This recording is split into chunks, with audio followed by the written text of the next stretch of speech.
আমাদের ঘরে ইঁদুর এটাকে খেয়ে নিয়েছে।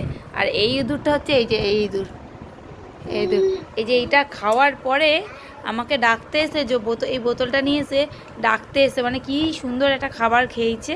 এটা খেয়েছে জলটাকে নিয়ে আমাকে ডাকতে এসে এটাকে জল দিতে হবে। এবার খাওয়ার সময় আমাকে আর ডাকিনি, টুকটুক করে দেখছো কতটা খেয়ে নিয়েছে। পুরো এই যে ইঁদুরের মতো পুরো এতটা খেয়ে নিয়েছে।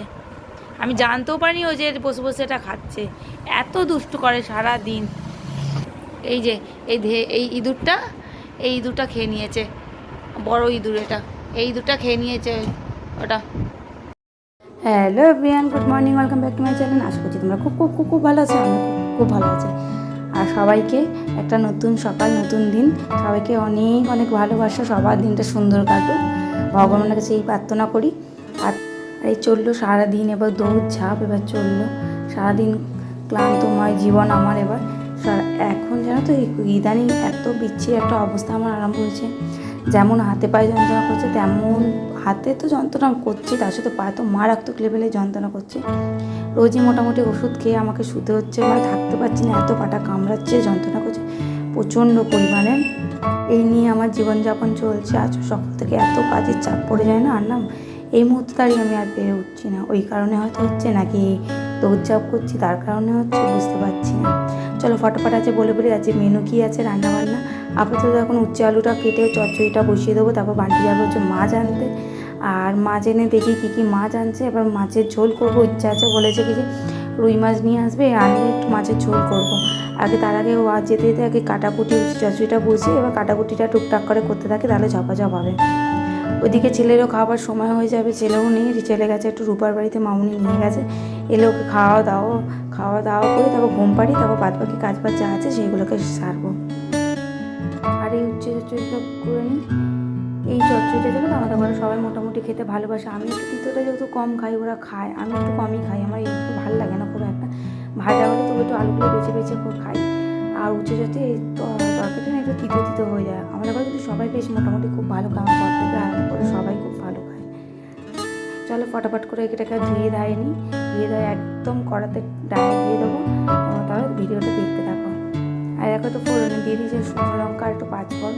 যে কোনো চচ্চড়িতে একটু পাঁচফোড়ন দিয়ে দিলে একটু বেশি ভালো লাগে টেস্টটা।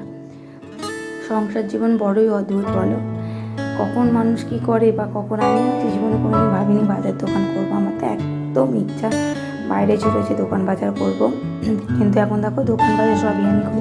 ভাবি কি সংসারটা আমার মতো করে গুছিয়ে চালাবো, ওই জন্য বাজার দোকানগুলো সবই করি। বলে মানুষ যে যেটা চায় সেটা পায় না, যে যেটা চায় না সেটা পায়। এখন তো আমি হাসি মুখে সব কিছু গ্রহণ করে নিয়েছি, সংসারের প্রতিটা জিনিসপত্র কাটা, মানে দোকান বাজার সমস্ত কিছু বেশ আমার ভালোই লাগে জানো তো করতে। বাজার দোকান নিজের সংসার নিজের মতো করে চালানোটাই আমার মনে হয় ভালো। আর সকালবেলা জানো তো মামুনের হাত থেকে নুনের কৌটোটা পড়ে গেছে, আবার একটা নতুন নুনের কৌটো করলাম। এটা আর রাখাই ছিল, এটাকে বের করে দিলাম, এটার মধ্যে নুনটা ঢাললাম। আর আমার দিদি বলে জানো তো প্লাস্টিক জায়গায় নুন রাখতে নেই, কাঁচের জায়গাতেই নুন রাখতে হয়। দেখো এখানে তোমার সাথে বকবক করতে করতে হয়ে গেলে দেখো আমরা উচ্ছে চচ্চড়ি। তারপরে এই যে টুকটাক করে আরও যে বললাম না মাছ আনবে, মাছের কেটে কুটে সব জোগাড় করে রাখি। ও আস্তে আস্তে মোটামুটি আমার কাজবাজগুলো এগিয়ে যাবে। আমার জীবনটা খুব ব্যস্তময় জীবন হয়ে গেছে, ছেলে সংসার বস এবং সব নিয়ে একটা গোছানো সংসার করার চেষ্টা করি সব দিক থেকে। দেখো মানুষের সব দিক থেকে পারফেক্ট হয় না, তবু চেষ্টা করি সব দিক থেকে পারফেক্ট। হয়তো আমি সব দিক থেকে পারফেক্ট নাও হতে পারি, তবু চেষ্টা করি সবাইকে হাসি মুখে একসাথে রাখার, ভালোভাবে রাখার চেষ্টা করি সব দিক থেকে।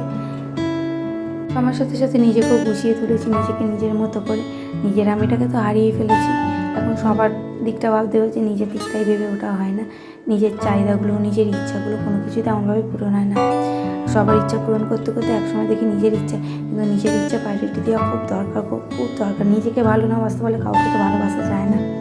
মাঝে মাঝে ভালো নিজের জন্য, সবার জন্য বাঁচবো, নিজের জন্য একটুখানি আলাদা করে একটু সময় বের করা খুবই দরকার। এই মুহূর্তে দাঁড়িয়ে আমার আর সেটা এখন হয়ে ওঠে না, জানি না ছেলেটা হয়তো বড় হলে হবে। এখন এই মুহূর্তে দাঁড়িয়ে আমার নিজের জন্য কোনো সময় বলে কোনো বস্তু থাকে না। আরে দেখো ডাব নিয়ে চলে এসছে, ছেলের জন্য আর আমার জন্য একটা ডাব আনলে আমাদের দুজনকার হয়ে যায়। ওকে বলি, ও খেতে চায় না, তাও একটু জোর করে দিই। আর এখানেও মাছও নিয়ে চলে এসেছে, চলো মাছগুলো ঢালি, দেখি কী কী মাছ এনেছে। আগে বের করে নিই, তারপর দেখো তোমাদের সাথে ঢেলে দেখাচ্ছি ও কী কী মাছ এনেছে। আর এখানে এই মাছটা হচ্ছে রুই মাছ নিয়ে চলে এসছে, বেশ ভালোই মাছটা এসেছিলো, মাছটা খেতেও খুব ভালো হয়েছিলো। আর এখানে ভোলা 2 রকম মাছ নিয়ে চলে এসে 2 দিন হয়ে যাবে। আজকে রুই মাছটা করবো, তারপর ভোলা মাছটা। আর এখানে দেখো নুনটা মাখিয়ে চলে গেছিলাম ছেলেকে ঘুম পাড়াতে। দেখো ঘুমিয়ে পড়েছে একদম, খায় দায় ওকে একটা ঘুম পাড়িয়ে তারপর বিছনা থেকে একদম আমি নামলাম। আর ওকে এখন শোবে 1-2 ঘন্টার মতো শোবে। এখন 2 ঘন্টার মধ্যে আমি পুরো কাজ বা সব কমপ্লিট করে নেবো। উঠতে উঠতে কাচাকুচি যা যা আছে সব একদম মোটামুটি কমপ্লিট করে নেবো। এবার দেখো রান্নাঘরে চলে এসেছি, ওকে ঘুম টুম পাড়িয়ে আর এবার নিজে একটু কিছু খাবো, খেয়ে তারপর রান্নাটা বাদবাকি রান্নাটা সারবো। একটু মুড়ি খেয়ে নিয়েছিলাম, লুচি ছিল কালকে কাজ, সেটা বাড়িতে সকালবেলা খেয়ে দিয়ে দিয়েছিলাম, খেয়ে দিয়ে বেরিয়ে গেছে। আর এখানে আমি মামনি সব মুড়ি খেয়ে নিয়েছি। আর এখানে তারপর খাওয়া দাওয়া করে দেখো মাছ ভাজাগুলো কড়াতে তেলও দিয়ে ফেলেছি। আর মাছগুলো একে একে ভেজে নেবো, ভেজে তারপরে যে মাছের ঝোলটা করে নেবো। আজকে মাছের ঝোলটা বেশ ভালো খেতে হয়েছিল জানো তো। আমার বড় মশাই বাবু তো যেহেতু মাছ খেতে খুব ভালোবাসে, ওই জন্য ওকে যেমন করে তো মাছ খুব ভক্ত, মাছ খেতে খুবই ভালো লাগে ওর। চলো বন্ধুরা তাহলে আজকে এখানেই আসা যাক, তোমরা সবাই ভালো থেকো সুস্থ থেকো। আজকে এখানেই ভিডিওটা শেষ করলাম, সবাই টাটা, গুড নাইট।